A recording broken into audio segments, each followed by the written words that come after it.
نمازوں کا اہتمام کرنا، برائیوں سے بچنا، آپس میں لڑنا مت، اولاد کو وصیت کرتا ہے، بیوی کو وصیت کرتا ہے، پردے کا خیال رکھنا، اپنی عزت کی حفاظت کرنا، بچوں کا خیال رکھنا۔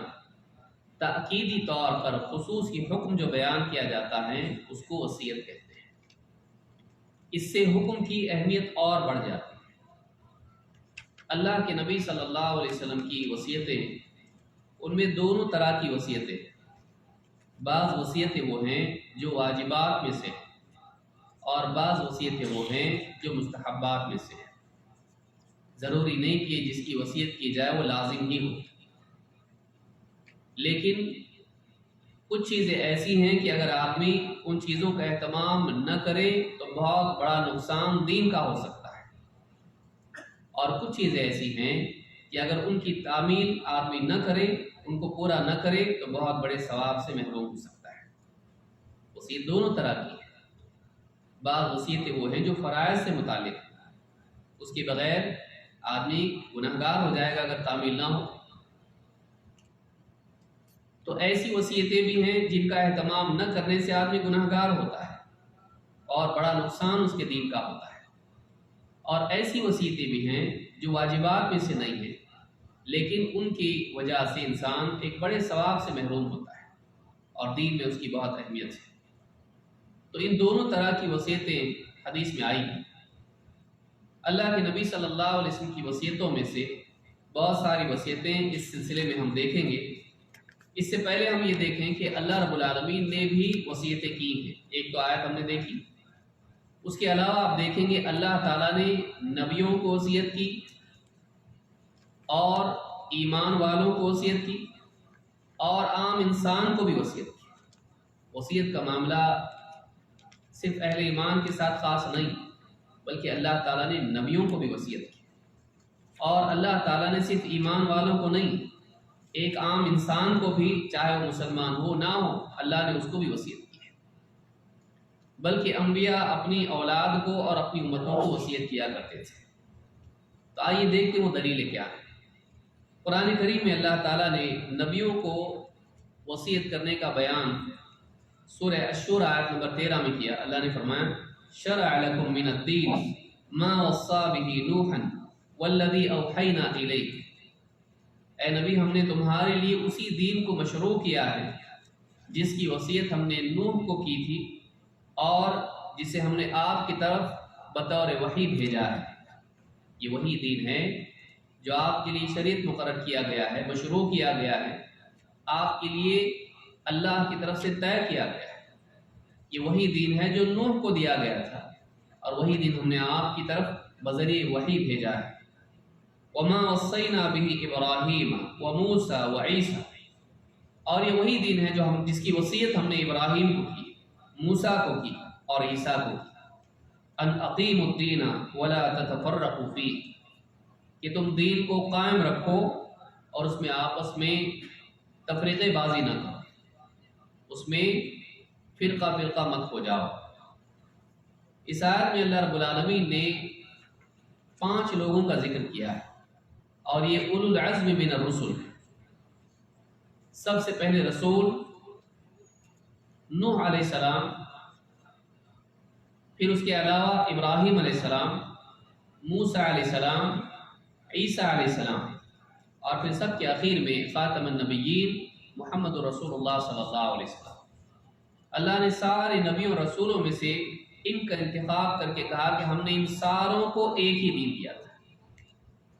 اے نبی ہم نے آپ کو وہی دین دیا ہے جو ان کو دیا تھا، اور اس کی پابندی کی اور اس دین پر چلنے کی خصوصی وصیت کی تھی۔ تو جیسا کہ شیخ نے کہا کہ پورا دین اللہ کی وصیت ہے۔ اس آیت سے بات معلوم ہوتی ہے کہ اللہ تعالیٰ نے پورے دین کی وصیت کی ہے۔ یہ نہیں کہ کوئی آدمی دین کا کچھ حصہ لے اور باقی کو چھوڑ دے، ایسا وہ نہیں کر سکتا ہے۔ ادخلوا فی السلم کافہ، اللہ تعالیٰ کی طرف سے حکم ہے دین میں پورے کے پورے داخل ہو جاؤ، یعنی دین کا کچھ حصہ تم قبول کرو اور کچھ کو رد کر دو، ایسا نہیں چلے گا، بلکہ پورے دین کو اپنانا پڑے گا۔ تو یہاں کہا کہ ان سارے نبیوں کو یہی دین دیا گیا تھا اور آپ کو بھی۔ باقی نبیوں کا یہاں تذکرہ نہیں آیا. کیوں؟ اس لیے کہ سارے نبیوں میں، رسولوں میں یہ 5 ہیں جو اولو العزم من الرسل ہیں، بڑے مرتبے والے رسول ہیں. نوح علیہ السلام، ابراہیم علیہ السلام، موسیٰ علیہ السلام، عیسیٰ علیہ السلام، اور آخر میں محمد عربی صلی اللہ علیہ وسلم. یہ 5 رسول ہیں جن کا مرتبہ دوسروں سے اونچا ہے. ان سب کو ایک دین دیا گیا تھا. اس سے معلوم ہوتا ہے کہ سارے نبیوں کا دین ایک تھا. شریعتیں ان کی الگ الگ تھیں لیکن دین ان کا ایک تھا.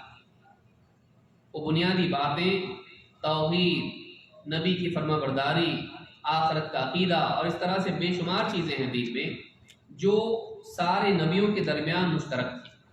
لیکن شرعی احکام میں بعض احکام میں صورت کے اعتبار سے، اوقات کے اعتبار سے یا حلت و حرمت کے اعتبار سے فرق تھا. مال غنیمت کسی کے لیے حرام تھا، پچھلوں کے لیے ہمارے لیے حلال کیا گیا، یا اسی طرح سے بعض چیزیں پچھلوں کے لیے حرام تھی، ہمارے لیے حلال کی گئی، اور کچھ ان کے لیے حلال تھی، ہمارے لیے حرام کر دی گئی. تو اس طرح سے اللہ رب العالمین کی شریعت میں امتوں کے اعتبار سے تغیر تھا لیکن دین سب کا ایک تھا.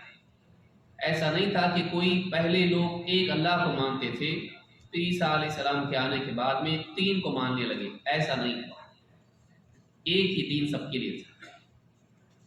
تو یہ وصیت اللہ کی طرف سے نبیوں کو کی گئی. معلوم ہوا کہ نبیوں کو بھی اللہ نے وصیت کی اور اخیر میں کہا ان اقیموا الدین ولا تتفرقوا فیہ، کہ تم دین کو قائم رکھو اور اس میں فرقہ فرقہ مت ہو جاؤ.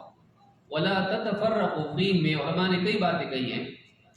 ایک تو یہ کہ کچھ باتوں کو لے کے کچھ کو چھوڑ دو، یہ اصل ہے کہ تم کچھ باتوں کو مانو اور کچھ میں اس کا انکار کر دو یا عملاً اس کو ترک کر دو.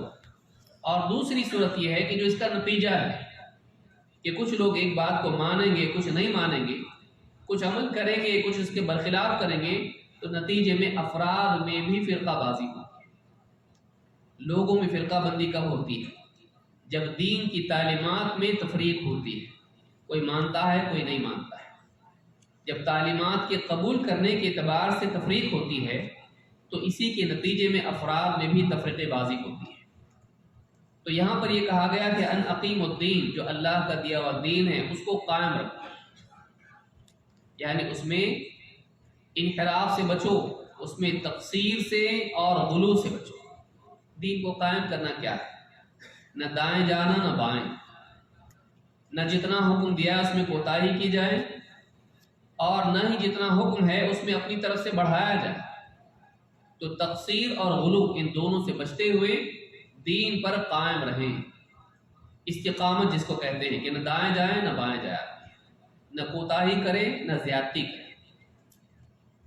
اس اعتبار سے دین میں فرقہ بندی ہوتی ہے. اللہ نے سارے نبیوں کو اور ان کی تبعیت میں، ان کی تابعداری میں امتوں کو بھی اللہ نے وصیت کی ان اقیموا الدین ولا تتفرقوا فیہ.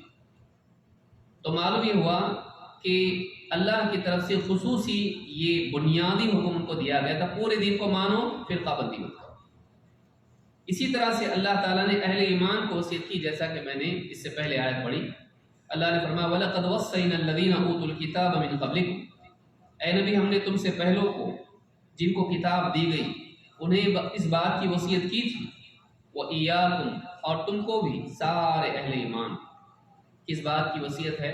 أَنِ اتَّقُوا اللَّهَ، کہ تم اللہ سے ڈرو، اللہ سے ڈرو. اس لیے کہ اللہ کا خوف ہی وہ چیز ہے جو انسان کو ہدایت کے اخذ کرنے، ہدایت کے قبول کرنے اور اس ہدایت پر چلنے کے لیے آمادہ کرتا ہے. آخرت کا خوف، اللہ کی پکڑ کا خوف اگر نہ ہو تو انسان کی زندگی میں لاپرواہی آتی ہے. لہذا کہا ان اتقوا اللہ. انسان جب تقوی اختیار کرتا ہے تو اس تقوی کے نتیجے میں اللہ کی طرف سے اس کو بصیرت نصیب ہوتی ہے.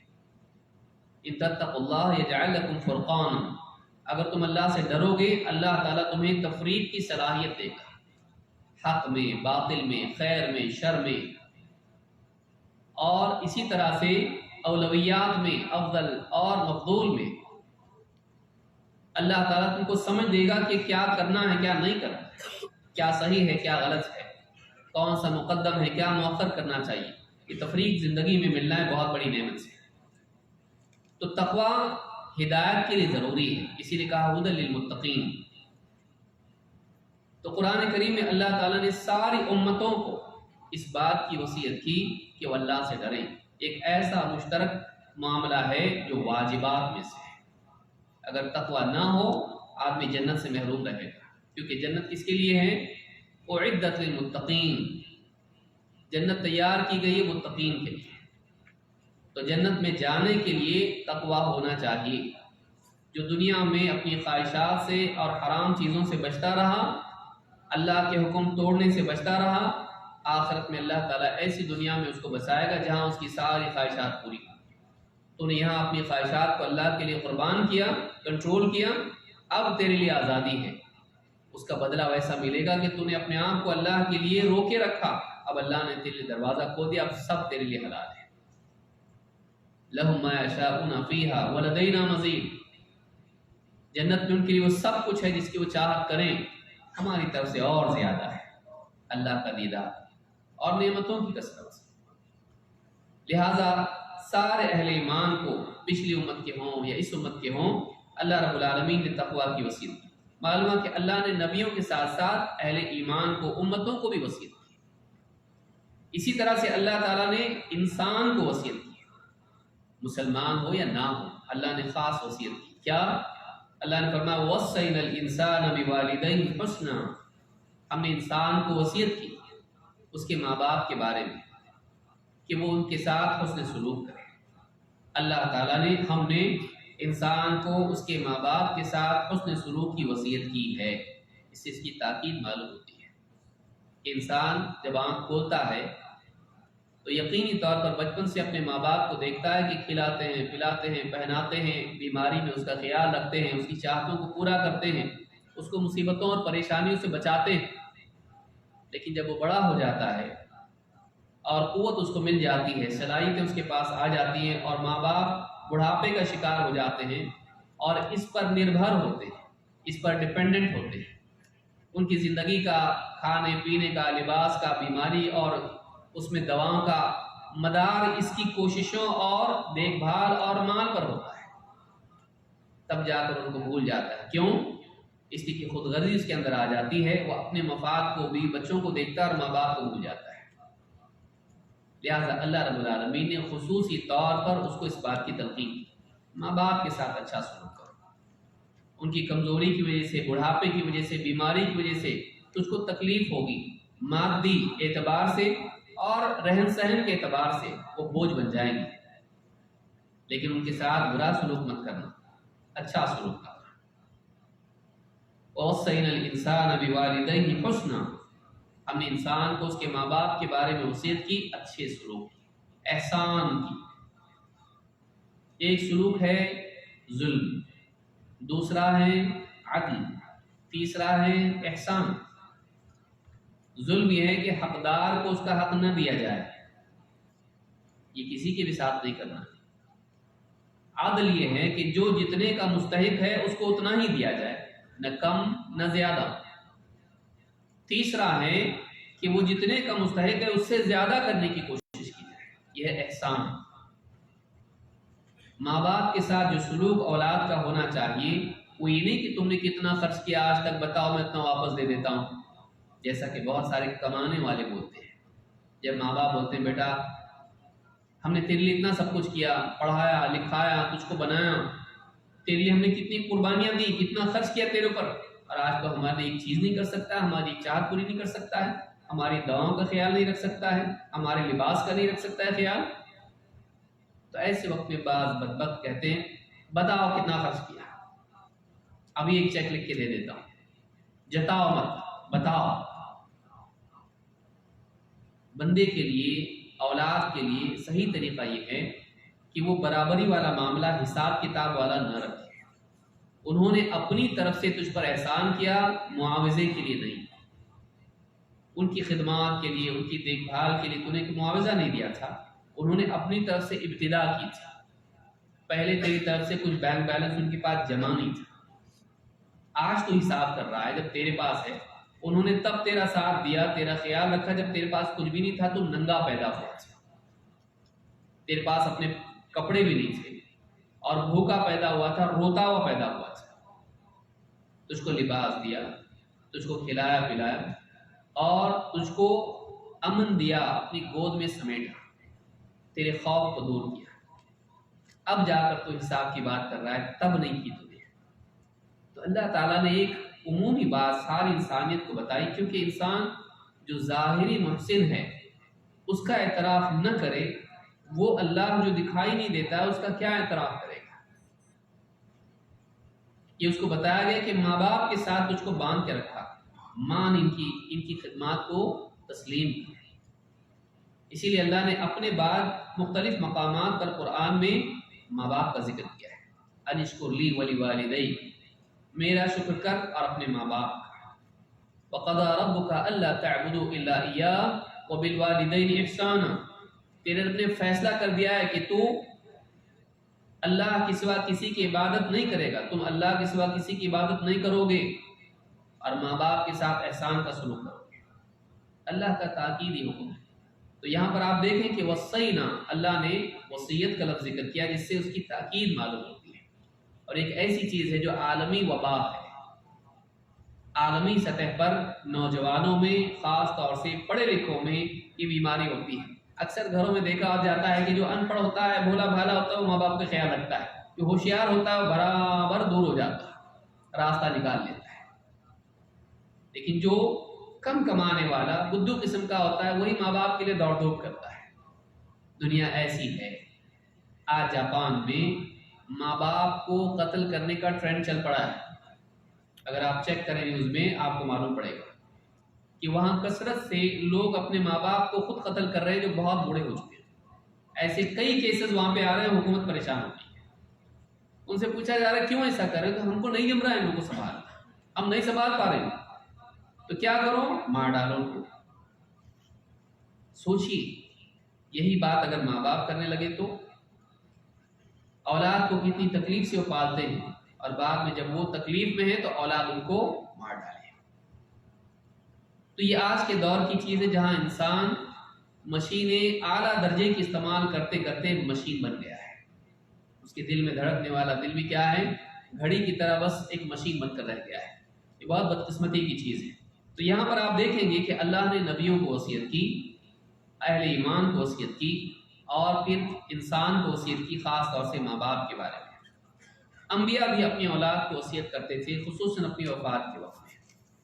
اللہ تعالیٰ فرماتا ہے وَوَصَّىٰ بِهَا إِبْرَاهِيمُ بَنِيهِ وَيَعْقُوبُ، اور وصیت کی ابراہیم نے اپنی اولاد، اپنے بیٹوں کو، اور حضرت یعقوب نے کیا وصیت کی، یا بنی، اے میرے بیٹو، ان اللہ اصطفیٰ لکم الدین، اللہ تعالیٰ نے یہ دین اسلام تمہارے لیے منتخب کیا ہے، چن لیا ہے، مقدر اور مقرر کیا ہے۔ فَلَا تَمُوتُنَّ إِلَّا وَأَنْتُمْ مُسْلِمُونَ، تو یاد رکھو تمہیں موت نہ آئے مگر اس حال میں کہ تم مسلمان ہو۔ اسلام ہی کی حالت میں مرنا، اسلام پہ جینا تاکہ اسلام پہ مرو، آخری وقت تک اسلام پر ڈٹے رہنا، چھوڑنا نہیں اسلام۔ تو ابراہیم علیہ السلام نے وصیت کی، اور ان کی اولاد میں سے حضرت یعقوب علیہ السلام نے وصیت کی اپنی اولاد کو۔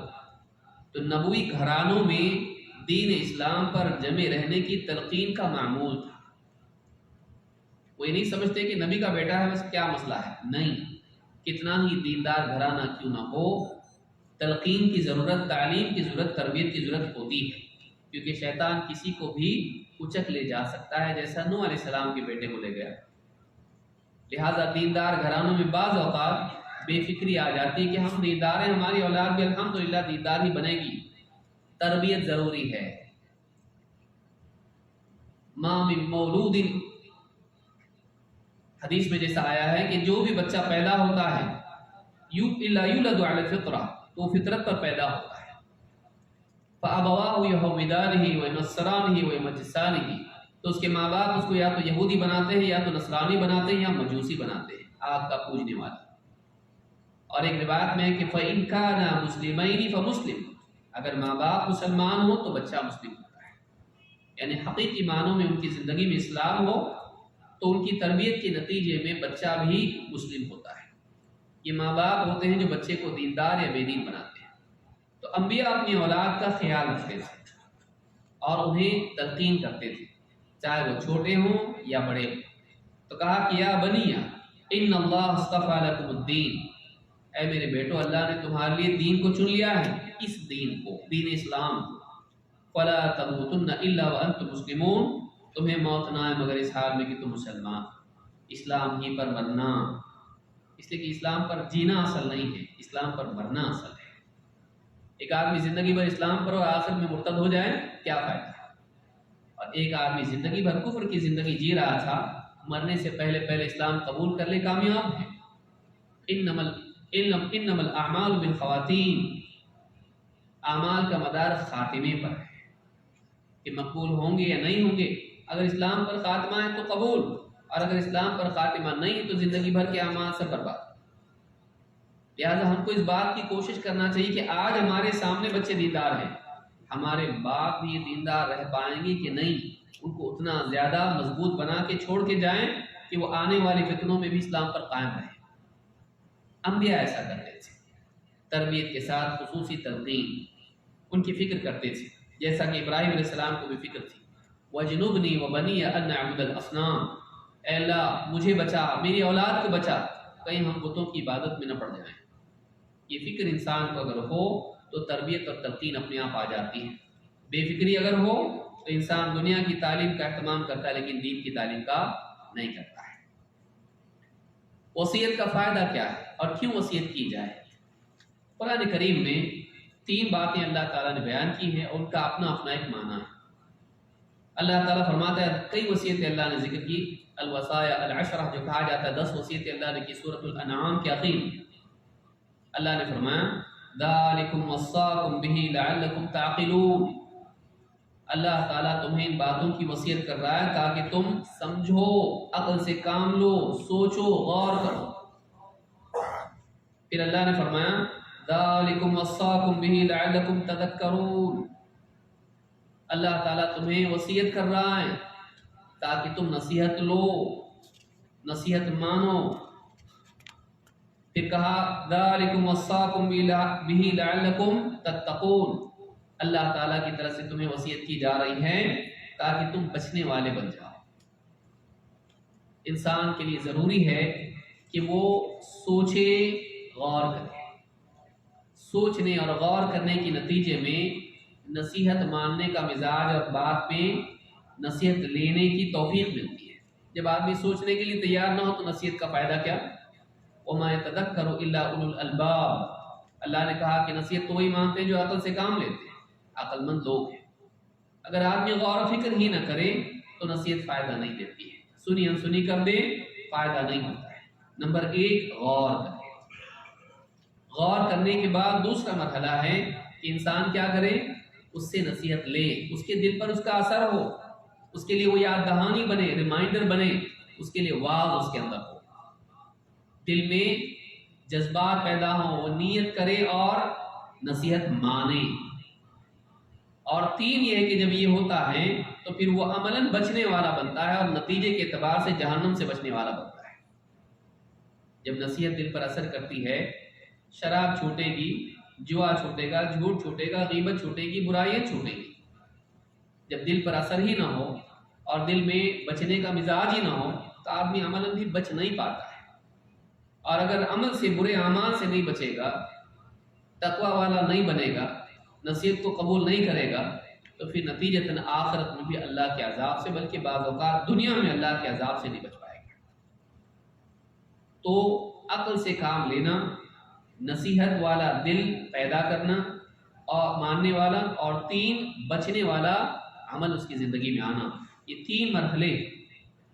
تو اللہ نے فرمایا کہ وصیت اس لیے کی جا رہی، لعلکم، میں اس طرف اشارہ ہے تاکہ تم غور کرو، تاکہ تم نصیحت لو، تاکہ تم بچنے والے بنو، دنیا میں گناہ سے، آخرت میں سزا سے۔ تو معلوم ہے کہ نصیحت اس لیے کی جا رہی ہے کہ انسان برائیوں سے بچے تاکہ اللہ کے عذاب سے بچے۔ اللہ بھی چاہتا ہے کہ بندہ بچنے والا بن جائے دنیا میں برائیوں سے اور آخرت میں اس کے برے انجام سے۔ تو نصیحت کیوں کی جاتی ہے؟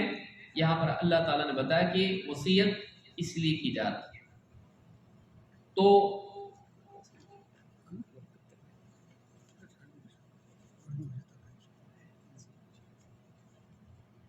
یہ قرآن کریم کی آیات سے ہم کو معلوم ہوتا ہے کہ وصیت اس لیے ہے تاکہ انسان غور و فکر کر کے واز کا اثر لے اور اس کے نتیجے برائیوں سے بچنے کا اہتمام کرے، تاکہ اس کے انجام، برائیوں کے انجام جہنم سے بچ سکے۔ تو معلوم ہے کہ تقوی ہم کو سمجھدار بھی یعنی وصیت ہم کو سمجھدار بناتی ہے، اور وصیت کے ذریعے سے ہمارے دل نرم ہوتے ہیں، اور وصیت کے ذریعے سے ہم متقی پرہیزگار بنتے ہیں، اور وصیت قبول کرنے، نصیحت ماننے کے نتیجے میں ہم اللہ کے عذاب سے بچنے والے بن جاتے ہیں۔ لہٰذا ایک مسلمان کو خاص طور سے اللہ اور اس کے رسول کی وصیتوں کا لحاظ رکھنا چاہیے، تاکہ ہم اچھے انجام سے دوچار ہوں، برے انجام سے بچنے والے بنیں۔ نبی کریم صلی اللہ علیہ وسلم کی وصیتیں، کیا وصیتیں آپ نے کی؟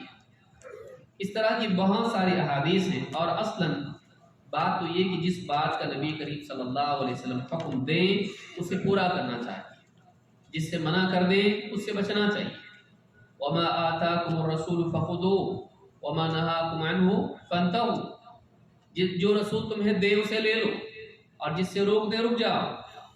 یہ عام ہے، لیکن انہی احکام میں سے جن کا حکم آپ نے دیا ہے کچھ تاکیدی احکام ہیں، اور جن چیزوں سے رکنے کے لیے کہا ہے تاکیدی طور پر رکنے کے لیے کہا ہے، تو ان کا معاملات دوسرے معاملات سے اور بڑھ جاتا ہے، اور فرد اور معاشرے دونوں پر اس کا اثر پڑتا ہے۔ ایسی خاص تاکیدی باتیں آپ نے اہل ایمان کو ان کی وصیت کی ہے، اس کا اہتمام مسلمان کو کرنا چاہیے۔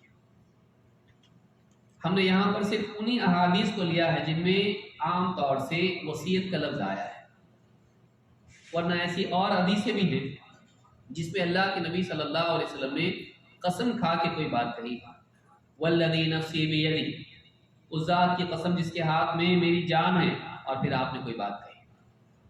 تو معلوم ہے کہ یہ قسم کھا کے کہنا یہ بتا رہا ہے کہ کوئی تاکیدی بات ہو رہی ہے۔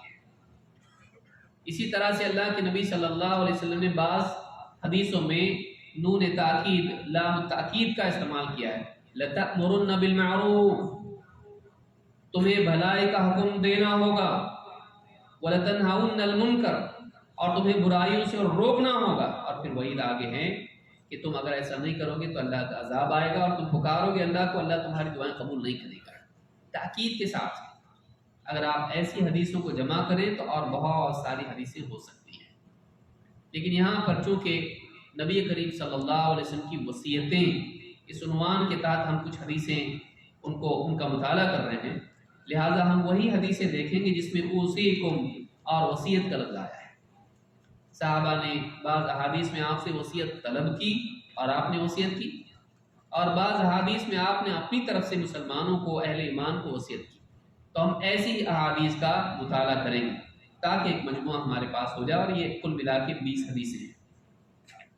کوئی تلاش کرنا چاہے تو اس کو اور بھی حدیثیں مل سکتی ہیں، یعنی کوئی آدمی یہ نہ سوچے کہ بھائی 20 ہی وصیتیں ہیں، کہ اللہ کے نبی صلی اللہ علیہ وسلم بہت ساری وصیتیں ہیں، اور جیسا کہ شیخ نے کہا کہ اس کے علاوہ بہت ساری حدیثیں ہیں، بلکہ پورا دین ہے جو اللہ کی طرف سے وصیت ہے۔ آئیے دیکھتے ہیں وہ کون سی احادیث ہیں۔ نمبر 1، پہلی حدیث، اس حدیث میں اللہ کے نبی صلی اللہ علیہ وسلم نے 3 باتوں کی تلقین کی ہے، اور یہ 2 روایتیں ہیں جو قریب معنی میں ہیں۔ 1، توحید کا اہتمام، 2، تقوی کا اہتمام، 3، برائی ہو جائے تو اس کا تدارک کرنا، بھرپائی کرنے کے طور پر بھلائی کرنا، اور 4، لوگوں کے ساتھ اچھے اخلاق سے پیش کرنا۔ ان 4 باتوں کی وصیت ان 2 روایات میں ہم کو ملتی ہے۔ آئیے دیکھتے ہیں حدیث کیا ہے، اور اس میں ضمنی بہت ساری باتیں مل سکتی ہیں۔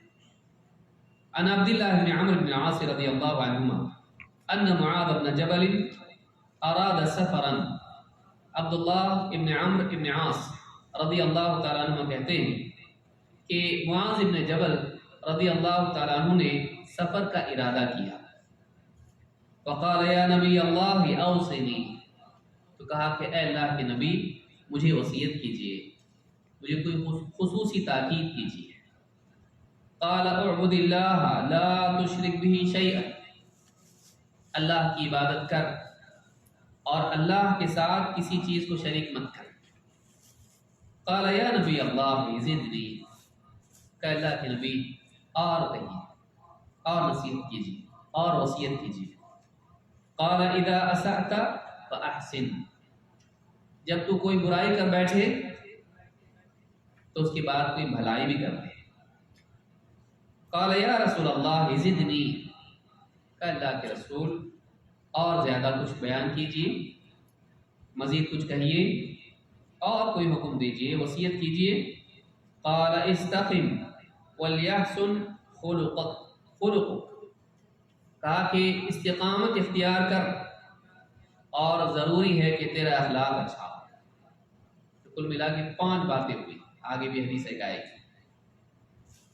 ایک اور روایت میں ہے معاذ بن جبل رضی اللہ تعالیٰ عنہ کہتے ہیں، انہوں نے کہا یا رسول اللہ اوصینی، اے اللہ کے رسول مجھے وصیت کیجیے۔ اب صحابی وہی ہے جس کو نصیحت کی گئی، راوی وہی ہے۔ قال اتق اللہ حیثما کنت او اینما کنت، اللہ سے ڈرتا رہ تو جہاں کہیں ہو اللہ سے ڈرتا رہ، وقت کے اعتبار سے بھی اور جگہ کے اعتبار سے، رات دن میں کہیں بھی ہو اللہ سے ڈر۔ قال زدنی، کہا اور زیادہ بیان کیجیے، مزید کچھ کہیے۔ قال اتبع السیئۃ الحسنہ تمحوها، برائی کے بعد بھلائی کر لے اسے مٹا دے گی۔ قال زدنی، مزید کچھ کہیے۔ قال خالق الناس بخلق حسن، لوگوں کے ساتھ اچھے اخلاق سے پیش آ۔ یہ 2 حدیثیں ہیں جن میں کل ملا کے 5 احکام اللہ کے نبی صلی اللہ علیہ وسلم نے دیے ہیں۔ یہ بہت اہم ہے، گویا کہ پورے دین کو سمیٹ لیتے ہیں۔ آئیے دیکھتے ہیں وہ کیا ہے۔ سب سے پہلی بات یہ معلوم ہوتی ہے کہ یہ مستحب ہے کہ ایک انسان جب سفر میں جا رہا ہو تو اپنے سے بڑے اہل علم سے رجوع کرے اور ان سے نصیحت اور وصیت کی گزارش کرے، میں سفر میں جا رہا ہوں کچھ وصیت کیجیے۔ معاذ بن جبل رضی اللہ تعالیٰ عنہ سفر میں جا رہے ہیں اور اللہ کے نبی صلی اللہ علیہ وسلم کہہ رہے ہیں کہ یا نبی اللہ اوصنی، اے اللہ کے نبی مجھے وصیت کیجیے۔ تو وصیت کا مطالبہ کرنا، خصوصی حکم کا مطالبہ کرنا اہل علم سے، یہ مستحب ہے۔ انسان کو اپنے اوپر اعتماد نہیں کرنا چاہیے، مجھے سب معلوم ہے، پوچھنے کی کیا ضرورت ہے، بلکہ انسان کو اپنے سے بڑوں کے تابع رہنا چاہیے۔ اور میرے بارے میں آپ کو کیا مناسب لگتا ہے کہ مجھے کس چیز کی تاکید ہونی چاہیے، مجھے حکم کیجیے۔ یہ مزاج اگر نوجوانوں میں آ جائے، بلکہ ہر مسلمان میں آ جائے، تو بہت سارے فساد اور فتنے ختم ہو جائیں۔ اس لیے کہ بعد کے دور کی برائی کیا ہے؟ انسان کا اپنے اوپر ناز کرنا۔ انسان یہ سمجھے کہ میں جانکار ہوں، میں سمجھدار ہوں، مجھے سب معلوم ہے۔ یہ برائی مہلکات میں سے ہے۔ اعجاب المرء بنفسہ، حدیث میں آیا کہ آدمی کا اپنے آپ کو کچھ سمجھنا۔ اور آج اس دور میں، انٹرنیٹ کے دور میں، پڑھائی لکھائی کے دور میں، علماء کی اہمیت گھٹ گئی ہے، انسان کے لیے علم کے وسائل بڑھ گئے۔ یاد رکھیں، کتاب، انٹرنیٹ، ویڈیو، یوٹیوب ہو یا کوئی بھی اور چیز ہو، عالم کا بدل نہیں بن سکتے ہیں۔ یوٹیوب آپ کے لیے اجتہاد نہیں کر سکتا ہے، کتاب آپ کے لیے اجتہاد نہیں کر سکتی، وہ خاموش ہے۔ آپ صبح دیکھیں، شام کو دیکھیں، سفر میں دیکھیں، حضر میں دیکھیں، وہی بتائے گی۔ ایک عالم آپ کے احوال دیکھ کر اس کے مطابق آپ کو بتا سکتا ہے۔ تو اس حدیث سے بات معلوم ہوتی ہے کہ صحابہ اپنے آپ کو تابع رکھتے تھے۔ وہ ویسے بھی تو بتا رہے اللہ کے رسول صلی اللہ علیہ وسلم کی باتیں سامنے ہیں، لیکن خصوصی طور پر آ کے کہا میں سفر میں جا رہا ہوں، کوئی بتائیے مجھ کو، کچھ خاص حکم دیجیے، کس چیز کا اہتمام کروں میں، کس چیز سے بچوں میں، کچھ وصیت کیجیے، کوئی تاکیدی حکم دیجیے۔ یہ مزاج ہونا چاہیے، اپنے سے بڑا کسی کو مانے اور اس کی تابع داری میں رہے، ایسا آدمی محفوظ رہتا ہے۔ لیکن جو میں کے تابع ہو، وہ ٹھوکر کھا کے کنویں میں، کھائی میں، گڑھے میں گرتا ہے۔ تاکید کیا کی اللہ کے نبی صلی اللہ علیہ وسلم نے، یہ بھی قابل ملاحظہ ہے، دیکھنا چاہیے اس میں بھی کتنی بڑی بات ہے۔ آپ نے فرمایا اعبد اللہ لا تشرک بہ شیئا، اللہ کی عبادت کر اور اللہ کے ساتھ کسی چیز کو شریک مت کر۔ سوال یہ ہے کہ کیا معاذ بن جبل رضی اللہ تعالیٰ عنہ شرک کرتے تھے، اللہ کی عبادت نہیں کرتے تھے؟ سوچیے، اللہ کے نبی صلی اللہ علیہ وسلم کے پاس عشاء کی نماز پڑھتے تھے آپ کے پیچھے، اور اپنے قبیلے میں جا کر لوگوں کو خود امام بن کے عشاء کی نماز پڑھاتے تھے۔ ان کی نفل ہوتی تھی اور پیچھے پڑھنے والوں کی فرض، دارقطنی کے الفاظ ہیں، ان کی نفل ہوتی تھی اور ان کی فرض۔ وہ اپنی قوم کے اپنے علاقے کے امام تھے، اور اس زمانے میں امام کسی کا بننا چھوٹی موٹی چیز نہیں تھی، اور نبی کریم صلی اللہ علیہ وسلم کی اقرار کے ساتھ، اور آپ کو معلوم تھا امام ہے، بلکہ آپ صلی اللہ علیہ وسلم نے خاص طور سے کہا تھا اے معاذ میں تم سے محبت کرتا ہوں، اور نماز میں یہ دعا کبھی چھوڑنا مت، وہ بھی آئے گا انشاءاللہ آگے۔ تو ایسی شخصیت کہ جن سے اللہ کے نبی صلی اللہ علیہ وسلم محبت کرتے تھے، بلکہ ایسی شخصیت جو قوم کا امام، بلکہ ایسا انسان جس کو لوگوں کو توحید سکھانے کے لیے بھیجا تھا،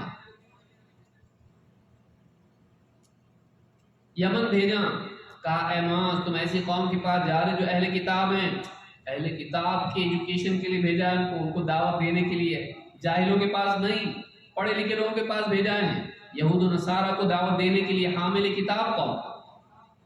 کہا سب سے پہلے جس چیز کی تم کو دعوت دو گے وہ لا الہ الا اللہ محمد رسول اللہ کا اقرار ہے۔ جب انہیں توحید کی معرفت ہو جائے تو انہیں بتانا کہ 5 وقت کی نماز ان پر فرض ہے جو انہیں ادا کرنی ہے۔ اللہ تعالیٰ نے دن رات میں 5 نمازیں فرض کی جن کا اہتمام ان کو کرنا ہے۔ اگر وہ اسے بھی مان لیں تو بتانا اللہ تعالیٰ نے ان کے مالوں میں زکوٰۃ رکھی ہے جو ان کے مالداروں سے لے کے فقراء کو دی جائے گی، اور ہاں ان کے اعلیٰ اور بہتر مال لینے سے بچنا زکوٰۃ میں، اور خبردار مظلوم کی بد دعا سے بچ، اس لیے کہ اس کے اور اللہ کے درمیان کوئی حجاب نہیں۔ تو ان کو دعوت دینے کے لیے بھیجا، وہ بھی ایلیٹ طبقہ اس زمانے کا، پڑھا لکھا طبقہ، علمی اعتبار سے سرداری کے مقام پر فائز طبقہ۔ اس صحابی سے کہہ رہے ہیں اللہ کی عبادت کر، اللہ کے ساتھ کسی کو شریک مت کر۔ معلوم ہوا کہ صاحب توحید کو بھی تجدید توحید کی تاکید ضروری ہے، معلم توحید کو بھی۔ آج بہت سارے مسلمانوں سے کہا جاتا ہے کہ بھائی توحید کا اہتمام کرو، توحید پہ کتاب، توحید ہم کو سب معلوم ہے، بلکہ بعض وہ لوگ جو شرک میں مبتلا ہوتے کہتے ہیں مسلمانوں کو توحید سکھاؤ گے آپ لوگ، جاؤ غیروں کو سکھاؤ۔ وہ یہ سمجھتے ہیں کہ مسلمانوں کو توحید پہ نہیں بولنا چاہیے، وہ سب توحید پہ ہیں۔ حقیقت اس کے برخلاف ہے، بڑا طبقہ مسلمانوں کا اسی برائی میں مبتلا ہے جس سے اللہ کے رسول صلی اللہ علیہ وسلم اپنی زندگی کے آخری دن امت کو روک رہے تھے۔ لعنت اللہ علی الیہود والنصارى اتخذوا قبور انبیائهم مساجد، اللہ کی لعنت ہو یہود و نصارہ پر، انہوں نے اپنے نبیوں کی قبروں کو سجدہ گاہ بنا لیا۔ آخری دن اللہ کے نبی صلی اللہ علیہ وسلم حکومت قائم کرو نہیں بول رہے تھے، بلکہ وہ ایسے ہی چھوڑ کے چلے گئے، اشارات دے کر چلے گئے،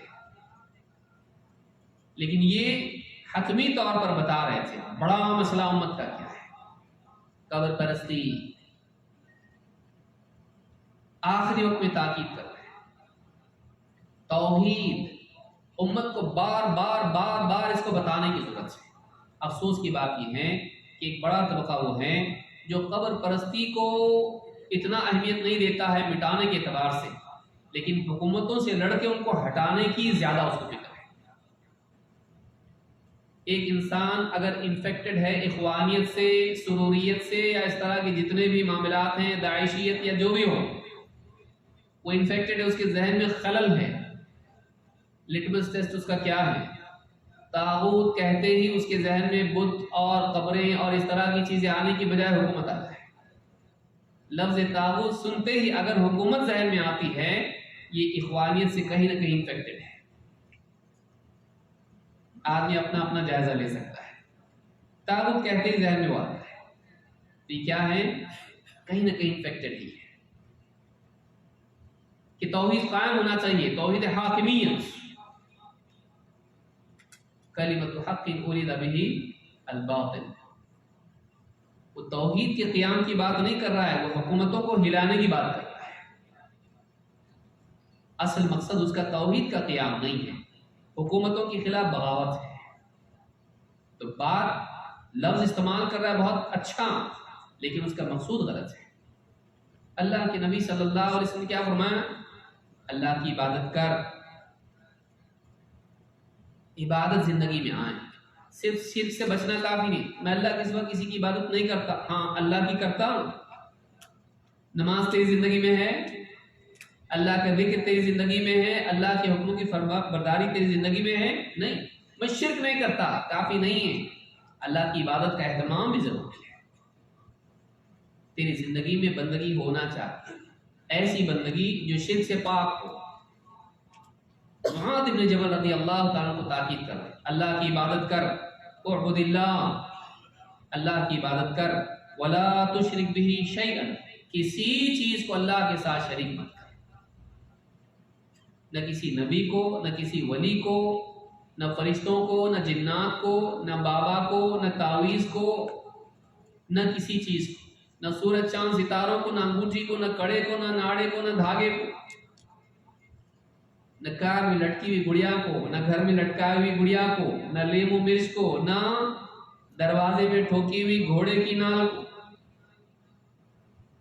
آج مسلمان دیکھیے کہاں پہنچ گیا، یہ سوچتے سوچتے کہ مسلمان تو توحید والے ہیں نا بھائی، دوسروں کو جا کے سکھاؤ توحید، ہم اسلام پہ ہیں، مسلمان ہیں، ہم کو توحید کی ضرورت نہیں۔ اور پھر کچھ لوگ کھڑے ہوئے ایسے مبلغین، شرک کے مبلغین، جنہوں نے کہا اس امت میں شرک نہیں آ سکتا، اور سو جاؤ، لوری سنا کے سلا دیا ہو۔ سب اپنی خوش فہمی میں کہ ہم لوگ شرک نہیں کر سکتے کیونکہ محمد صلی اللہ علیہ وسلم کی امت ہے، ہمارے اندر شرک نہیں آ سکتا۔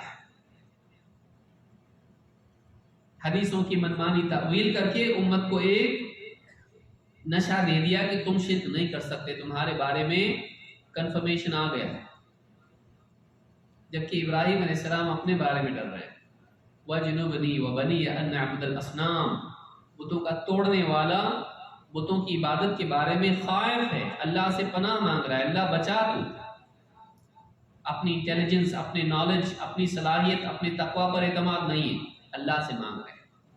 لیکن آج مسلمان ایک بڑا طبقہ ہے کہ نہیں، امت میں شرک نہیں آ سکتا۔ تو معلوم یہ ہوا اس حدیث میں خصوصی تاکید اس کی ہے کہ اللہ کی عبادت کر، اور اللہ کے ساتھ کسی چیز کو شریک مت کر، خصوصاً عبادت میں، لیکن عموماً ذات و صفات میں اور اللہ تعالیٰ کی ربوبیت میں بھی کسی چیز کو شریک مت کر۔ نہ اللہ کے سوا کسی کو سجدہ کر، نہ اللہ کے سوا کسی سے دعائیں مانگ، نہ اللہ کے سوا کسی اور کے لیے ذبح کر، عبادات میں شرک مت کر، نہ اللہ کے سوا کسی کے آگے جھک، نظر و نیاز کے اعتبار سے، کسی اعتبار سے، خوف کے اعتبار سے، امید کے اعتبار سے، محبت کے اعتبار سے نہیں، اللہ کے ساتھ شریک مت کر، کسی عبادت میں نہیں، اور ربوبیت میں بھی نہیں۔ کسی کو دینے والا مت مان، اولاد دیتے، شفا دیتے، حالات بدلتے ہیں کائنات میں، عطا کے اعتبار سے، کائنات کے تغیرات کے اعتبار سے، رزق کے اعتبار سے، شفا کے اعتبار سے، کسی کے بارے میں عقیدہ مت رکھ کے وہ دیتے ہیں۔ اور اللہ کے ساتھ کسی کو شریک مت کر صفات کے اعتبار سے۔ بابا سنتے ہیں، ہم یہاں پہ جو بھی بول رہے ہیں بابا سنتے ہیں، بابا کا سایہ ہمارے گھر پر ہے، اور ہمارے گھر والوں کا حال احوال جانتے ہیں، وہ اپنی قبر میں، لیکن یہاں کا سب جان رہے ہیں، یہاں سے ہم پکاریں تو وہاں سنتے ہیں بغداد میں۔ اللہ کی صفات میں شریک کرنا، اللہ ہر حال میں بندے کو دیکھتا ہے، اللہ بندے کی پکار کو سنتا ہے، کہیں سے بھی پکار، جب بھی چاہے پکار، اذا دعان اجیب دعوت الداعی اذا دعان، رات دن میں کبھی بھی پکارے، اللہ تعالیٰ اس کی پکار کو سنتا ہے۔ اس نے بابا کو اللہ کی طرح بنا دیا، اللہ کے ساتھ کسی کو شریک مت کر، نہ اس کی ذات و صفات میں، اس کی ربوبیت میں بھی نہیں، اس کے اسماء و صفات میں بھی نہیں، اور اس کی عبادت میں بھی نہیں۔ کہا اعبد اللہ ولا تشرک بہ شیئا، یہ سب سے اہم وصیت ہے، بلکہ یہ سارے نبیوں کی وصیت ہے۔ وَلَقَدْ بَعَثْنَا فِي كُلِّ أُمَّةٍ رَسُولًا أَنِ اعْبُدُوا اللَّهَ وَاجْتَنِبُوا الطَّاغُوتَ، ہم نے ہر امت میں ایک رسول بھیجا اس دعوت کے ساتھ کہ اللہ کی عبادت کرو اور اللہ کے ساتھ اور طاغوت سے بچو، طاغوت سے بچو۔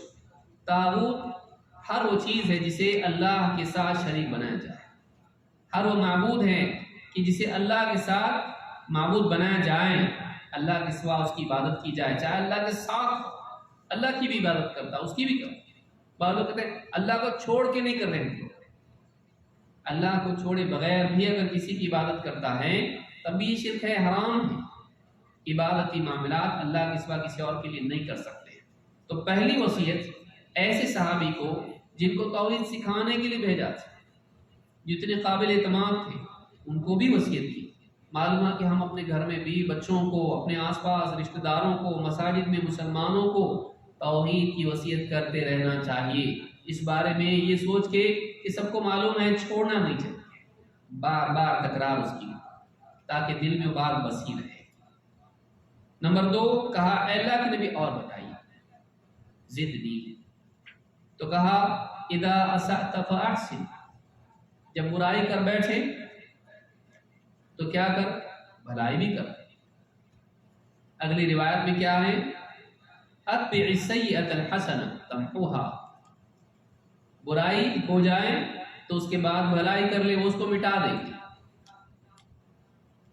کئی صورتیں اس کی، ایک یہ کہ گناہ ہو گیا اس کے بعد توبہ کر لے، وہ مٹا دے گی اس کو۔ گناہ کے بعد توبہ کرنا گناہ کو محو کر دیتا ہے، مٹا دیتا ہے۔ کسی کے حق میں ظلم ہو گیا، بھلائی کا جو اس کے مناسب ہو، کسی کا مال چھینا تھا واپس لوٹا دے اس کو، اللہ سے توبہ کر، یہ اس کو کیا کرے گا؟ اس کا حق اس کو لوٹا دیا، اس نے معاف کر دیا، معاملہ ختم ہو گیا۔ یہ بھلائی واجب ہے، حقدار کو اس کا حق دینا۔ یا اگر یہ ممکن نہ ہو، وہ آدمی مر گیا، اس کی غیبت کی تھی، اس پر جھوٹی تہمت لگائی تھی، لوگوں کو بتا میں نے جھوٹی تہمت لگائی تھی، وہ بری تھا، نفس کے دھوکے میں آ کے میں نے کر لیا، ایسا وہ نہیں تھا، حق کو واضح کر، دین کی بات لوگوں سے چھپائی تھی، اس کو بیان کر۔ الا الذين تابوا واصلحوا وبينوا فاولئك اتوب عليهم وانا التواب الرحيم۔ خیانت کی تھی دین میں، شرک و توحید بتایا تھا، ولی اللہ کے پیچھے مال آتا تھا، اس لیے کیا کیا تھا؟ غلط کی طرف رہنمائی کی تھی، بدعات عام کر دی تھی۔ بیان کر، برائی ہوئی ہے بھلائی کر، اس کا تدارک بنے، ایسی بھلائی کر۔ اور اگر یہ قادر اس پر نہ ہو، کسی کا حق مارا تھا وہ چلا گیا اور معلوم بھی نہیں کہاں ہے اور اس کے وارثین بھی نہیں ہیں، تو اپنی طرف سے صدقات کر، ایسی بھلائی کر تاکہ قیامت کے دن جب تیرے گناہوں کے پڑھنے میں اگر کچھ ہو بھی، حقدار کا حق تیرے پر ہو بھی، تو کچھ نیکیاں بھی تیرے پاس ایسی ہو جو اس کے لیے بھرپائی بن جائے۔ تنقوہا کے معنی میں علماء نے کہا کہ جب تیرے گناہ کچھ ہوں اور نیکیاں کچھ ہوں، تو نیکیاں اگر گناہوں کے برابر ہو جائیں تو گویا کہ اس کو کل عدم کرنے جیسا ہے، کہ وہ اس کو مٹانے جیسا ہے، کہ نیکیاں بھی کر لے تاکہ نامہ اعمال میں نیکی بھی جمع ہو جائے، کیونکہ نیکیوں کا پلڑا اگر بھاری ہو گیا تو جنت میں جائے گا۔ تو یہاں کہا کہ اتبع السیئۃ الحسنۃ تمحوها، یا کہا کہ اذا اسأت فاحسن، برائی ہو جائے بھلائی کرتے ہیں۔ اس سے معلوم ہوتا ہے کہ انسان کو برائی پر قائم نہیں رہنا چاہیے، کہ ایک انسان برائی کرے، ویل للمصرین، حدیث میں بربادی ہے اصرار کرنے والوں کی، برائی کرتا رہے اور چھوڑے نہیں اس کو۔ انسان سے غلطی ہو جاتی ہے، ایسا آدمی غلط نہیں ہے، جو غلطی پر ٹکا رہے وہ غلط بن جاتا، ایسا آدمی غلط ہے، جانتے بوجھتے بار بار کرتا رہتا ہے، جذبات میں آ کے، نفس کے دھوکے میں آ کے، شیطان کے ورغلاوے میں آ کر آدمی برائی کر بیٹھتا ہے، لیکن فوراً اس کا ایمان، اس کا تقوی اس کو روک دینا چاہیے۔ لیکن کوئی آدمی اگر ٹکا رہے اس برائی پر اور بھلائی کے راستے کو چھوڑ کر ایک کے بعد ایک برائی کرتا چلا جائے تو ایسا آدمی ہلاکت کے گڑھے میں چلا جاتا ہے۔ تو کہا اذا اسأت فاحسن، مزید یہ کہ اس گناہ کا اثر بھلائی سے دور ہو جاتا ہے۔ ایک آدمی غلط کام کر لے، اگر اس کے بعد بھلائی کرے، جیسے صحابہ تھے، آپ نے فرمایا کہ تم میں سے جو آدمی کہے لات العزیٰ کی قسم، بعض اوقات غیر اختیاری طور پر زبان سے نکل آتا تھا، پہلے سے عادت تھی لات العزیٰ کی قسم کھانے کی۔ اگر کوئی تم میں سے قسم کھائے وہ لا الہ الا اللہ ہے، یہ اس کا تدارک ہے، بھرپائی ہے، تجدید ہے اپنے ایمان کی، اس اثر کو ظاہر کرنا ہے اپنے دل سے۔ تم میں سے کسی کی زبان سے نکل آئے چلو ہم جوا کھیلتے ہیں، صدقہ کرے ہو، ایسی بھلائی کرے جو اس برائی کے برخلاف اور اس کا اثر دل سے ختم کرتی ہو اور وہ اس کے لیے اصلاح بن جائے۔ تو برائی اگر ہو، اگر بعض لوگ کہتے ہیں کیا کروں میں رک نہیں پاتا برائی سے، تو علماء نے کہا کہ اللہ کے بندے اگر تو برائی سے نہیں رکتا ہے تو توبہ سے کیوں رک رہا ہے؟ کیا فائدہ توبہ کر کے؟ بعض لوگوں کی شیطان ان کے دلوں میں ڈالتا ہے کہ بھائی جب میں برائی آج توبہ کرتا ہوں پھر کل ٹوٹ جاتی، پھر برائی کرتا ہے، پھر توبہ کرتا ہوں پھر ٹوٹ جاتی، پھر برائی کرتا ہے، کیا کروں؟ شرم آتی ہے توبہ کرنے سے، گناہ کرنے سے نہیں آتی؟ شرم تو گناہ کرنے سے آنا چاہیے تھی، توبہ کرنے سے کیسی شرم؟ اگر آپ سے گناہ ختم نہیں ہوتا ہے تو آپ توبہ چھوڑ دیے، یعنی احتیاط نہیں ہو پا رہا ہے تو آپ نے دوائی چھوڑ دی، یہ تو اور بھی برا ہے، یہ تو اور بھی یقینی ہلاکت ہے۔ تو انسان اگر برائی اس سے نہیں چھوٹ رہی ہے تو بھلائی کیوں چھوڑتا ہے، توبہ کیوں چھوڑتا ہے؟ اس کو بھلائی نہیں چھوڑنا چاہیے۔ اسی لیے کہا جب تجھ سے برائی ہو جائے تو بھلائی کر۔ تو بتایا کہ یہاں پہلا حکم تقوی کا ہے، تقوی کے بعد کہا گیا اصل تو یہ ہے کہ بچنا چاہیے گناہ سے، لیکن انسان ہے، کوتاہی اس سے ہوگی، غلطیاں وہ کرے گا، لاپرواہی کی وجہ سے، نفس کی وجہ سے، شیطان کی وجہ سے، سماج کے دباؤ میں، لالچ میں ہو سکتا ہے گناہ کر بیٹھے، تو فوراً بھلائی بھی کرے، اس سے اس گناہ کا تدارک ہوگا، بھرپائی ہوگی، اصل تقوی ہے۔ اسی لیے کہا اتق اللہ حیثما کنت، جہاں کہیں ہو اللہ سے ڈرتا ہے۔ میں دونوں حدیثوں کو جمع کر رہا ہوں۔ اصل تو توحید، اور توحید کے ساتھ کیسی توحید؟ خلی لا الہ الا اللہ، بس اتنی توحید زبانی، اللہ کو اللہ کا مقام دینا، اللہ کو اس کی عظمت کے ساتھ تسلیم کرنا، وَرَبَّكَ فَكَبِّرْ، اپنے رب کی بڑائی بیان کر، معلوم کہ اللہ کا اعتراف اللہ کی عظمت کے ساتھ ہونا چاہیے۔ جب واقعی اس طرح سے اعتراف اللہ کا ہو اور اللہ کو اس طرح سے مانے تو زندگی میں اس کے اثرات آتے ہیں، گناہ سے بچنا، اللہ کے حکموں کو پورا کرنا بھی آتا ہے۔ تقوی کا اہتمام کر، اللہ سے ڈر کے برائیوں سے بچ، اللہ کے حکموں کو توڑنے سے بچ، لیکن پھر بھی ٹوٹے گا، انسان ہے، کل ابن آدم خطاء وخیر الخطائین التوابون، بنی آدم سب کے سب خطا کار ہیں، لیکن ان میں بہتر خطا کار وہ ہیں جو توبہ کرنے والے ہیں۔ تو بتایا کہ انسان سے غلطی ہو تو اس کی بھرپائی کیا ہے؟ اپنے تقوی کو مزید داغدار ہونے سے بچانا، اپنے لباس کو مزید پھٹنے سے بچانا۔ آدمی کیا کرتا ہے جب کپڑے پھٹ جاتے ہیں چھوڑے نہیں رکھتا، اس کو سی کے جلدی سے صحیح کر لیتا، کیوں؟ چھوڑے رکھے گا اور پھٹے گا۔ اسٹیچنگ ٹائم سیوز 9 بولتے ہیں، بر وقت سی لینا، ایک جو ہے اسٹیچنگ کافی ہو جائے گی، ورنہ 9 کرنا پڑے گا۔ زخم کے بارے میں کیا کرتا ہے؟ زخم کو چھوڑے رکھتا ہے؟ نہیں، فوراً دوا کرتا ہے تاکہ زخم اب میں اور سڑان پیدا ہو۔ اس سے غلطی ہوئی تو اس پر باقی مت رہے، اس کو اس کی بھرپائی کر، بھلائی کر، توبہ کر اور نیکیاں کر تاکہ اس کا بدلہ ہو جائے۔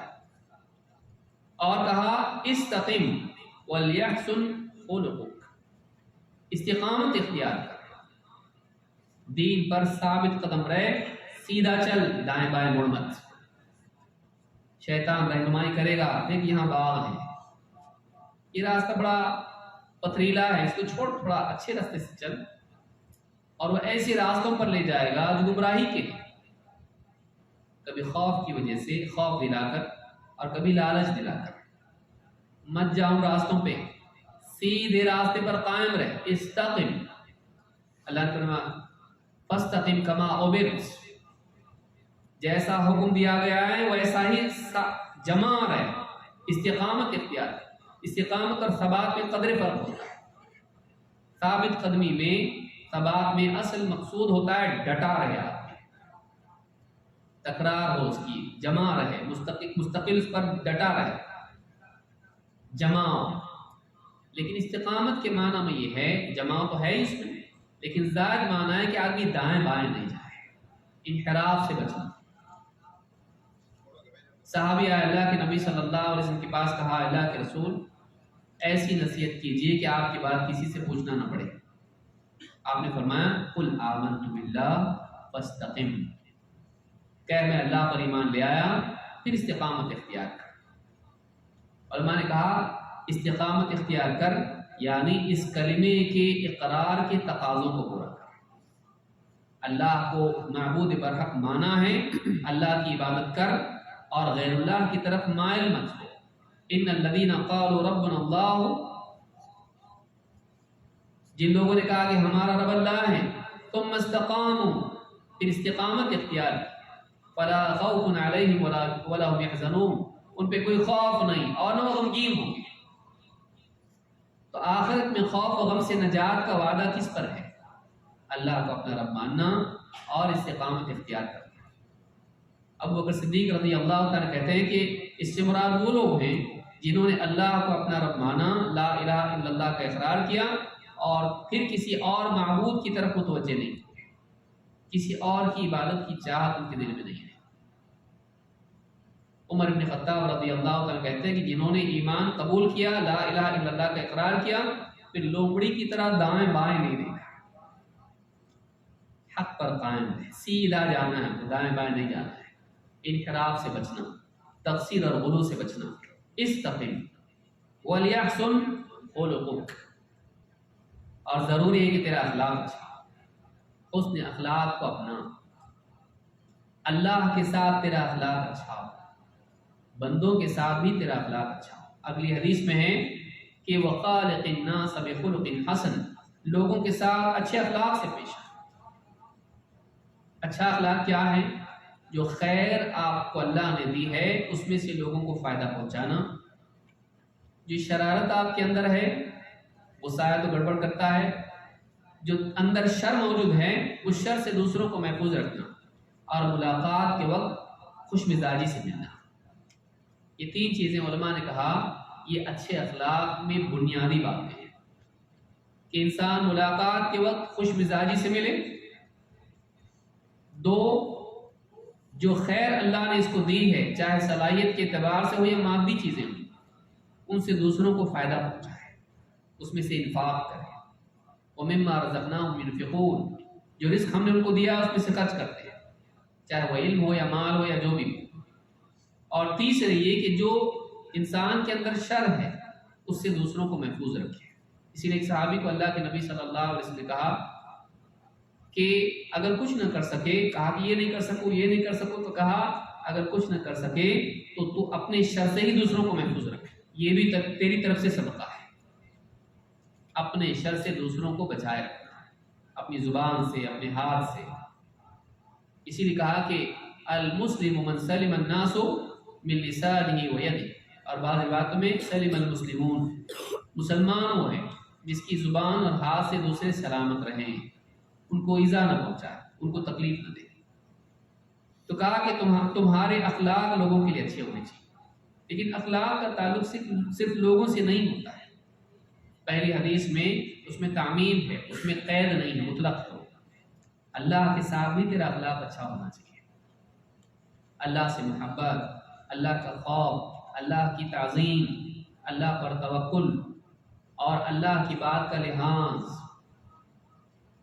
یہ ساری چیزیں، اللہ کی شعائر کا احترام، یہ ساری چیزیں اچھے اخلاق میں آتی ہیں۔ اللہ سے اچھا گمان رکھنا، اللہ کی بات کو ماننا، اللہ کے بارے میں کوئی بے ادبی کی بات زبان سے نہیں نکالنا، سب کا احترام کرے اللہ کا نہ کرے، ہو سکتا ہے مخلوق کا ہو تو من باب اولا اللہ کے سامنے معاملہ ایسا ہے، یعنی اخلاق والا ہونا چاہیے۔ تنہائیوں میں بھی اللہ کے ساتھ حیا والا معاملہ ہو، اللہ سے حیا کرنا، یہ ساری چیزیں اچھے اخلاق میں ہیں۔ تو کہا کہ تیرا اخلاق لوگوں کے لیے اچھا ہونا چاہیے۔ تو اس حدیث میں آپ دیکھیں کل ملا کے 5 باتیں ہیں۔ 1 توحید کا اہتمام، 2 تقویٰ کا اہتمام، 3 تقویٰ کبھی کبھی ٹوٹ جائے گا، غلطی ہو جائے گی، نہ چاہتے ہوئے بھی بشری تقاضوں کے تحت فوراً ریسیٹ ہونا، اس کی بھرپائی کرنا، اور استقامت اختیار کرنا، بدعات کی طرف، خرافات کی طرف، جاہلیت کی طرف نہیں جانا، سیدھے راستے پر چلتے رہنا، صراط مستقیم کا لزوم، استقامت کے ساتھ دین پر قائم رہنا، موسمی مسلمان نہیں بننا، دائمی مسلمان بننا، وَلَا تَمُوتُنَّ إِلَّا وَأَنْتُمْ مُسْلِمُونَ۔ رمضان آیا تو اسلام آیا، رمضان گیا تو اسلام گیا۔ کئی لوگوں کے لیے آپ دیکھیے دینداری موسمی ہوتی ہے، چلو بھائی رمضان آ گیا ہے اب سگریٹ چھوڑ دو، بلکہ بعض لوگ ہوتے رمضان میں چھوڑنے کی کیا ضرورت ہے، روزے میں چھوڑیں گے، روزے میں سگریٹ نہیں پئیں گے، تمباکو نہیں کھائیں گے، روزے کی حالت میں جھگڑا نہیں کر سکتا، گالی نہیں دے سکتا، جھوٹ نہیں بول سکتا، غلط کام نہیں کر سکتا، افطار ہونے تو بعد میں دیکھتے ہیں۔ افطار کے بعد آپ کو ملے گا کئی لوگ خرافات میں مبتلا ہیں۔ آنکھوں کی حفاظت جو کر رہا ہے روزے کی حالت میں، جیسے افطار کر لیا سب سے پہلے کہاں گیا میرا موبائل، اور بعض بدقسمت روزے کی حالت میں بھی، اس سے بڑے بدقسمت مسجدوں میں بھی ٹک ٹاک کی ویڈیو دیکھ رہے ہیں، اس میں مرد ہیں تو عورتیں بھی ہیں، گانے ناچ گانے سب کچھ ہے۔ موسمی مسلمان نہیں بنے آدمی، دائمی مسلمان بنے، ہر جگہ اتق اللہ حیث ما کنت، یعنی کہ لوگوں کے درمیان ولی اللہ ہے اور اکیلے میں فرعون ہے، شیطان ہے، ایسا نہیں، تنہائیاں بھی اس کی تقویٰ سے معطر ہوں، بلکہ وہاں تو زیادہ ضروری ہے، کیونکہ وہاں گناہ کا اندیشہ زیادہ ہے، کوئی نہیں دیکھ رہا ہے۔ الم یعلم بان اللہ یری، کیا وہ نہیں جانتا ہے کہ اللہ دیکھ رہا ہے؟ اسی لیے جہاں اللہ تعالیٰ نے نگاہوں کی حفاظت اور شرمگاہ کی حفاظت کا ذکر کیا، اخیر میں کہا ان اللہ خبیر بما یصنعون، اللہ تعالیٰ جانتا ہے جو کچھ تم کر رہے ہو، خبر رکھتا ہے اللہ تمہارے اعمال کی۔ اس چیز کا احساس تقویٰ پیدا کرے گا۔ کوئی دیکھ نہیں رہا لیکن میری نگاہوں کو اللہ تعالیٰ دیکھ رہا ہے۔ لا تدرکہ الابصار وهو یدرک الابصار، نگاہیں اس کو پا نہیں سکتی لیکن وہ نگاہوں کا ادراک کر لیتا ہے، وہ تمہاری نگاہوں کو دیکھتا ہے۔ تم ایک نگاہ اٹھا کے دیکھ لو گے اجنبی عورت کو، کسی نے تم کو نہیں دیکھا، سی سی ٹی وی میں بھی تم نہیں آئے، غترہ کے اندر سے دیکھا تم نے، گاگل کے اندر سے تم نے دیکھا، لیکن اللہ تعالیٰ دیکھتا ہے، وہ نگاہوں کو دیکھتا ہے، نگاہوں کو پا لیتا ہے، وہ ہر چیز کا ادراک کرتا ہے اپنے علم سے۔ لہٰذا ایک انسان اس طرح سے اللہ سے ڈرے، اللہ ہم کو اس کی توفیق عطا فرمائے۔ تو یہ پہلی حدیث تھی جو اس باب میں ہم نے دیکھی، جس میں بہت اہم باتیں ہم نے دیکھی، اسی لیے تفصیل سے میں نے اس کو ذکر کیا، اس لیے کہ یہ اصل ہے انسان کی دینداری کے لیے۔ توحید سب سے اصل رأس دین میں بالکل بنیاد ہے، جڑ ہے، اور پھر اس کے بعد تقویٰ ہے، اللہ کا خوف ہی نہیں تو دینداری نہیں آئے گی، پھر اس کے بعد تدارک ہے کوتاہیوں کا، پھر اس کے بعد استقامت ہے دین پر، موسمی مسلمان نہیں بنے، ہمیشہ مسلمان بن کے ڈٹا رہے اسلام پر، اور پھر صرف اللہ والا بن کے نہیں جیے، عبادت کر رہے اللہ اللہ، ذکر تلاوت سب کچھ تہجد ہے، لیکن لوگوں کے ساتھ بدتمیزی بدزبانی، لوگوں کے حقوق ادا نہیں کر رہا ہے، لوگوں کے ساتھ برا سلوک کر رہا ہے، نہیں، بلکہ لوگوں کے ساتھ بھی اچھا بنے۔ ان 5 چیزوں کو آپ یاد رکھیں، توحید کا اہتمام، اسی کے ساتھ تقویٰ اللہ کا خوف، اسی کے ساتھ کوتاہی کی بھرپائی، پھر اس کے بعد دوام کے ساتھ دینداری، استقامت کے ساتھ دائیں بائیں کہیں نہیں جانا، ڈٹے رہنا، چلتے رہنا، اور 5 صرف اللہ کے معاملے میں صحیح نہیں ہو بلکہ لوگوں کے معاملے میں بھی آدمی صحیح ہو۔ ان 5 چیزوں کا اگر آدمی اہتمام کرے اس کی دینداری محفوظ رہے گی۔ اللہ رب العالمین اس کا اہتمام کرنے کی ہم سب کو توفیق عطا فرمائیں۔ مزید حدیثیں انشاءاللہ ہم آنے والے درس میں دیکھیں گے۔ اقول هذا واستغفر الله لي ولكم۔